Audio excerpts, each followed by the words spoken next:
Welcome back to trigonometry.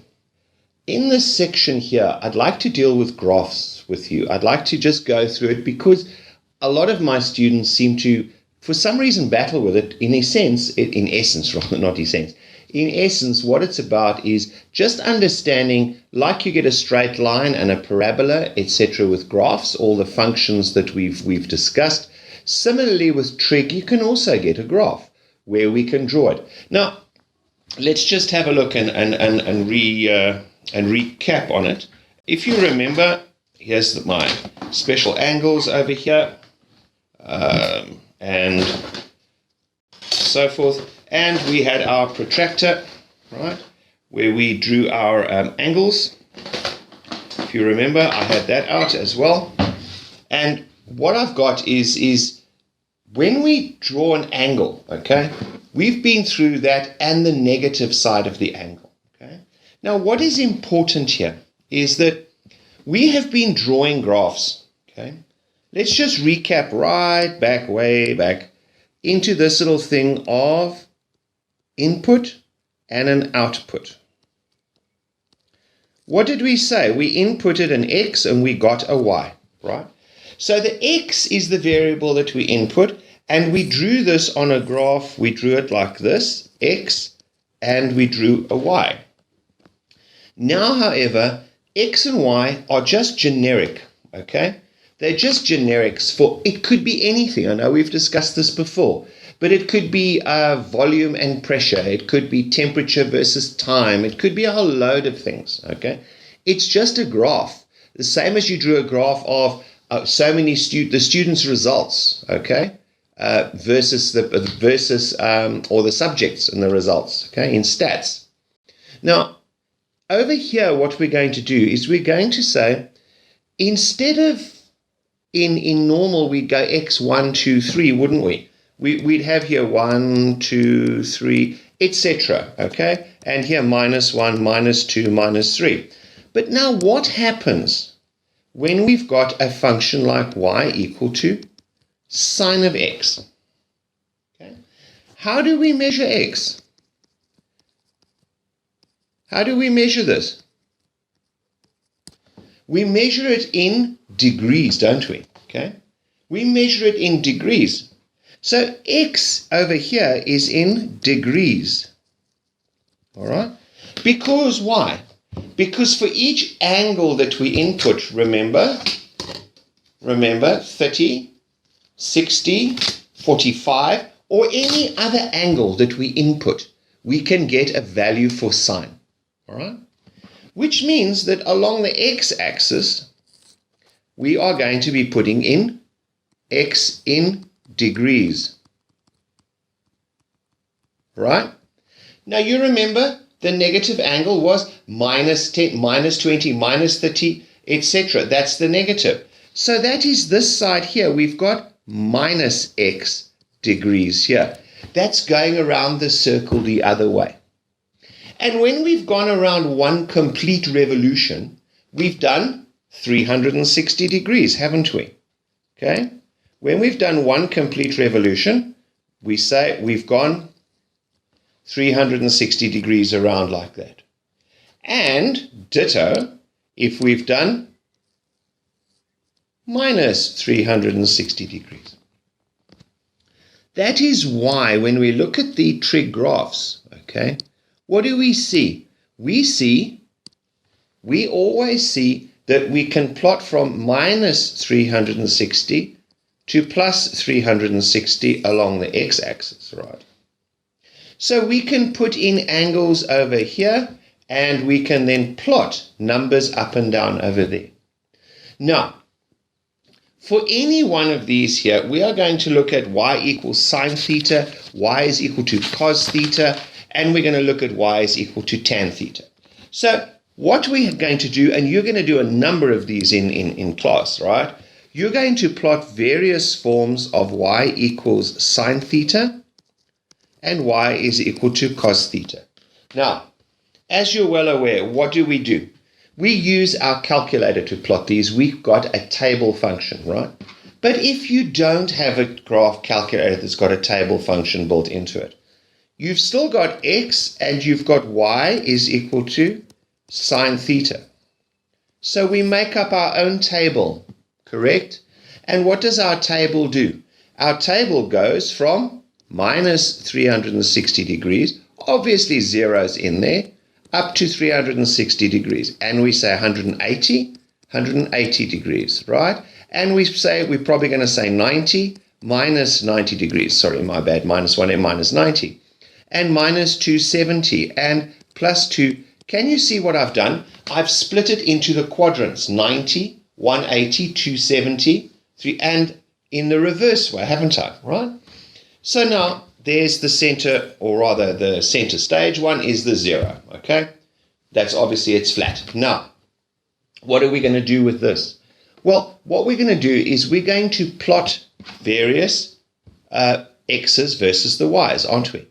So we put those in. Now, if you have got it that does a table function, you go to table, you press start value equals end value and a step, right? What do they mean by step? They mean by how many degrees do you want to keep going up. Now, traditionally, when you do it by hand, okay, and I'm not going to say when I did it because that was a long time ago, but when you do it by hand, the angles that we choose are going to be 30 degrees, okay, 30 degrees, 45 degrees, 60 degrees, 0 degrees, 90 degrees. Then we're going to add 30, add 45, etc. So that in the next session, we're going to have a whole bunch of, let's have a look. So we're going to add 90. So next we're going to go to 120, 135, 90 plus that 150, and 180. Can you see here? What have we done? We've added 30, 45, and 60 to it, right? And we keep going around by adding first 30, then 45, so that essentially we are getting 30, 45, 60. There's a 30, 45, 60. Can you see we're getting that fan arrangement of the rays going around, okay? Now, why do we? Well, we only do that because those are the special angles, okay? And they're the angles that we can work with, and we can deduce a curve or the shape of it from there, okay? So we're going to use the special angles, and we are going to plot a graph. So let's have a look here, all right? Let's just have a look at this one. Y equals, and I've drawn over here, sine theta, okay? Now the next thing, please remember, that is the same as sine x. Theta, an element of 0 to 360 degrees. Oops, 360 degrees, okay? 360 degrees, all right? What do we want here is we want theta to be an element of 0 to 360 because we're only going to plot the positive side. I'm going to show you the negative side as well, just for completeness, but most of the work is done in the positive section, okay? So what do? Well, we put an x, and we put our y, and then we put in over here, we put in our table of numbers. We put in 0, 30, 45, 60, 90, etc., all the way up to 360, and we work out what is our corresponding over there, which gives us a whole bunch of y values, doesn't it, okay? So let's now have a look and see, okay? If we put all of those numbers into it, we get the corresponding y values, okay? And it starts off as 0, okay? And it builds up to that as 1, okay? But just a second. Let's just have a look here, okay? Sine of, that's my 30 degrees. Remember 1, 2, root 3. Sine of 30 is opposite over is 0.5. Oh, 45, okay, was 1, 1, root 2. Can you remember these? Okay, critically important that we do. 45, 1 over root 2. 1 over root 2, 0.707. 60 degrees is there. Root 3 over 2 is 0.866. Okay. Then if we go now to, let's just take the next set, and we go x and we go y. The next set we said was 130 degrees, right? 120, okay, 120, 135, okay, was that one, 150, and 180 degrees. Now, if we put those numbers in, okay, what do we get? Well, we get 0.866, we get 0.707, we get 0.5, and we get 0. Okay. So, what do we do? Well, it's quite simple. We just plot them. So let's draw it over here like this, and let's say I've got a graph there, put it one more down, try and get it as even as possible, okay? Let's have a look. So I say, all right, I don't know, 30, 45, 60, 90, okay? So let's plot them up here, and I say, right, my first one is going to be 0.5, all right? Let's say it's there. That's at 30 degrees. I'm doing it a bit small. Please forgive me. I don't have a nice big chunk of paper to do it on. So that's 0.5. The next one is at 45, and we said that was 0.7. Okay? And then it goes up to 0.8. Then it goes up to 1. So can you see the graph does this? But now what is important is that on the opposite side, okay, 45, 60, 90 degrees, there we're coming down now, right? 90, 120, 150, 180 is there. We come down like this. If we continue, we find, very interestingly, that our graph goes like that. Okay? It repeats itself down here. And at 360 degrees, it goes back to 0. The graph makes what's called a sinusoidal curve. A sinusoidal curve. Okay? So it goes up and it goes down. All right? Now, that, if you like, that is a wave, isn't it? For those of you who do physics with me and who do physics in generally, there we'll be talking about waves. This is a sinusoidal waveform, right? Very often, this is the kind of thing you see in the sea. You see those gentle undulations, like ripples, okay? Now, if we plot sine, cos, and tan, first of all, I'm going to look at cos. Let us plot y equals cos theta just below, all right? I'm going to just take the same key points down here. Okay, there's my. What do we find? Okay, well, we find a slightly different graph. This is my 180 degrees, 270. And over here, okay, is going to be my 360. 1, 2, 3, 4, 1, 2, 3, 4. There's my 360 degrees. I'll plot it a different color. All right. We find that our graph starts over here at 1 and down to -1, right? Our graph actually does something like this. Okay? And yeah, we get the same numbers, but the pattern is different.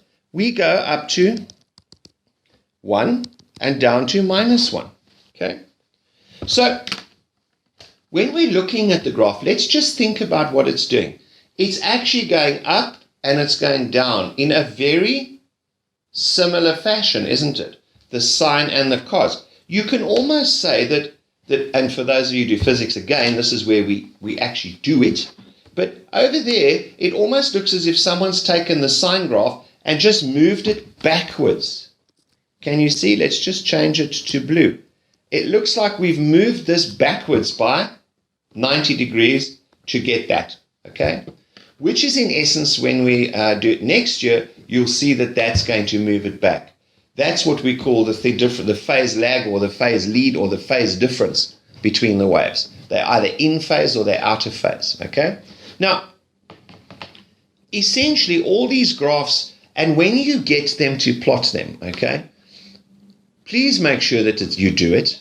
I know it's very easy to say, yes, I know how to plot a graph, but the basic things is the more comfortable you are with plotting them, the quicker you will see the effect of various things on the graphs, which is the interpretation of these graphs. That's coming next, okay?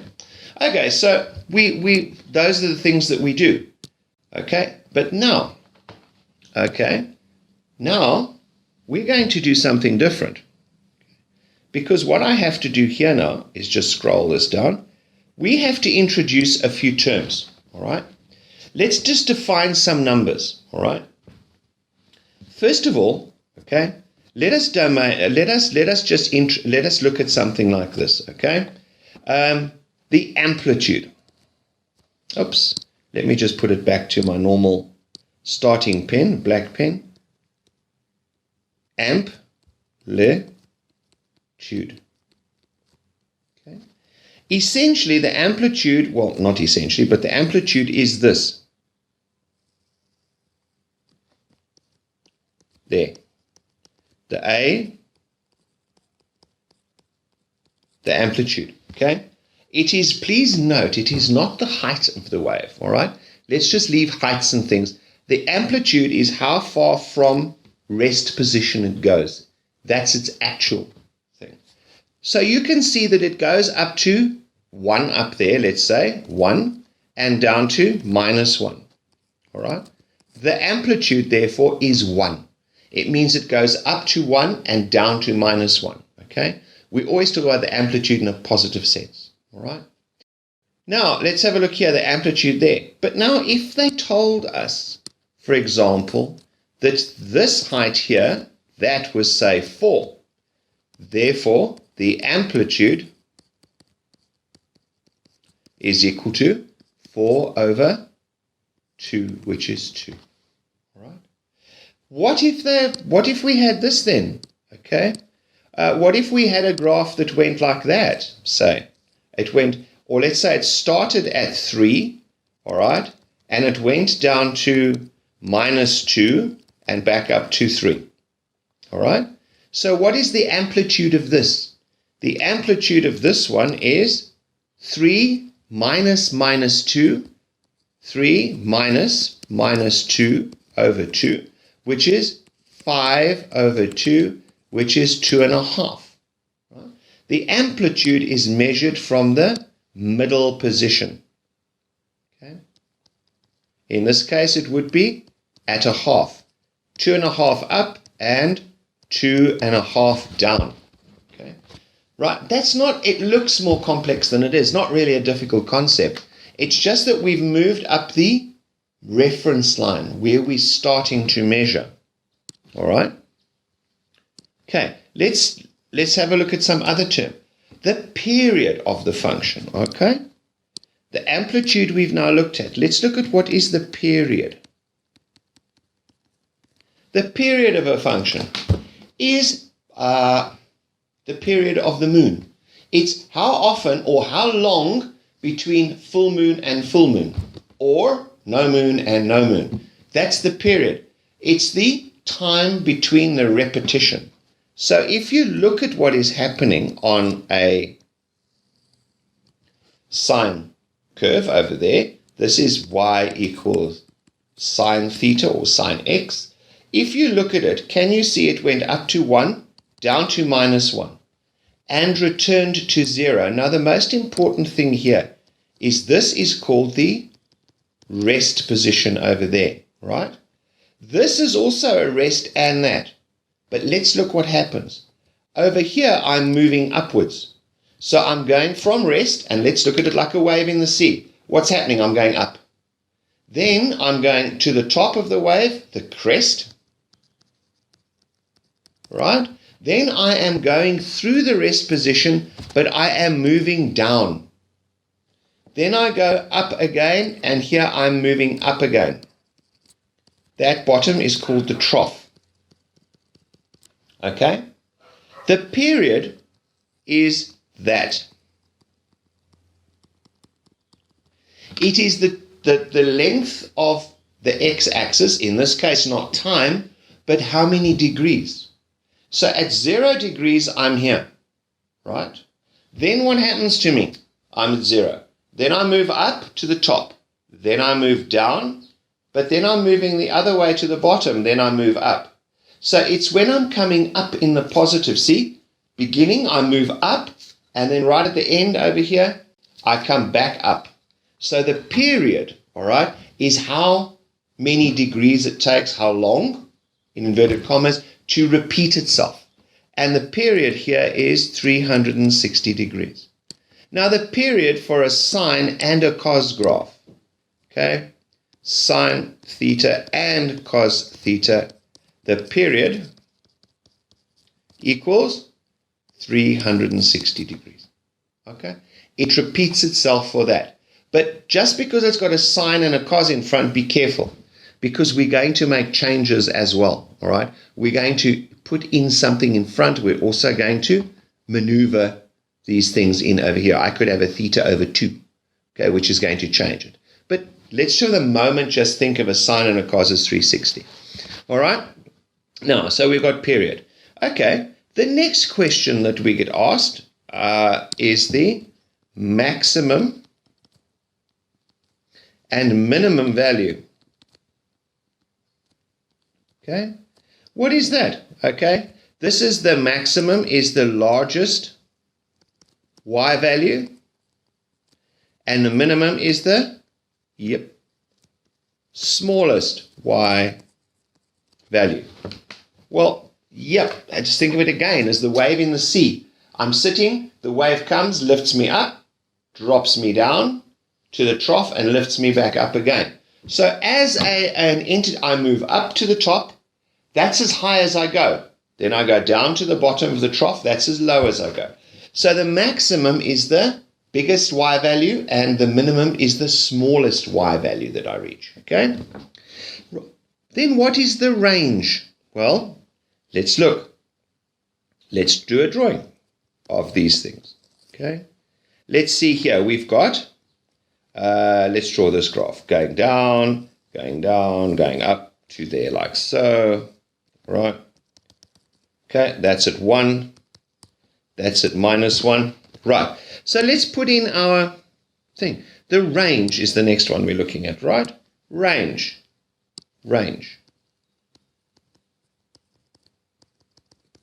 This is how far I move in the y direction. Okay? In other words, I move between -1 and 1 is my range. I'll summarize all this in one thing in a moment. Okay? Now, that's the range, maximum values, etc., minimum values. Okay, so now let's just look at the sine graph and the cosine graph, all right? Let's just draw one, and I'm just going to draw, first of all, the sine graph up to 1. Okay, so I've got 1, 2, 3, 4, 1, 2, 3, 4, 1, 2, 3, 4, and to there. I just want to try and get it so it looks, and I'm going up 3, so I'm going down to there, and then we're going up to there, something like that, right? There's my 90 degrees, 180 degrees, 270 degrees, 360 degrees, okay, and 0 degrees. So what have we got? We say, okay, let's say you go up to 1 and you go down to, over there, -1. That we know. Let's have a look at this, okay? First of all, let's say, what is the amplitude? Amplitude is 1. There it is. This is A, right? Amplitude. Okay. Let's have a look at the period. Period is down here, right? Let's put it in green. Okay. You can see this is the period.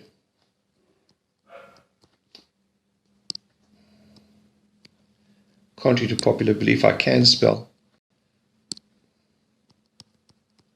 Period is there, and the period is 360 degrees, to repeat itself. The next one I'm going to look at is going to be, let's say, the maximum value.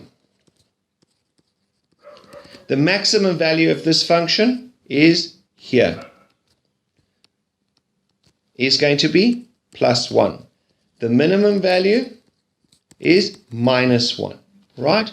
The range, here we say y less than or equal to 1, greater than or equal to minus 1, which means essentially my range is anywhere between there and there is my range, right? The last thing here is they say, right, they want to know where is sine theta less than or equal to 0, okay? What do they want you to do here? They want us to look at the graph and say, where is the sine value? In other words, where is y, that's the sine thing, okay, less than 0. So we go to the y-axis and we say, okay, where are you negative? You are negative over here. So we go across and you can see here, this is where the sine graph is less than 0. Okay, what does that mean? So how do we say it? We say, well, they want us to state the domain. In other words, what values of x will give sine x negative, okay, or less than or equal to 0. So where is it less than or equal to 0? Well, x must be greater than or equal to 180 degrees, less than or equal to 360. Because why? If I put in any value over here, my x value is there and my y is going to be negative, isn't it? So I look essentially where the graph is below the x-axis. That's giving me the answer I need, isn't it? Okay, so where are we here? We say, okay, we've got those basic graphs, okay, and some basic things. Next, I want to do some examples of these. We're going to do some examples. I am leaving tangent until the last, okay? I'm leaving tangents until the last, and then we'll do trig angles, right? So in the next session, I'm just going to do a couple of example graphs where we're going to interpret it, okay? We're going to look at changing the amplitude, and then we're going to bring in the q. Remember that? ax squared plus q. It's the vertical and horizontal shifts, right? Okay, so I'll do that in the next session. Please do draw a couple of these just to get the feeling of it, because in a test or an exam in the future, it's sketch. So you kind of need to get that sort of little bit of practice in there. It's well worth it, and it won't take you long to do. Cheers, I'll see you in the next session. Bye.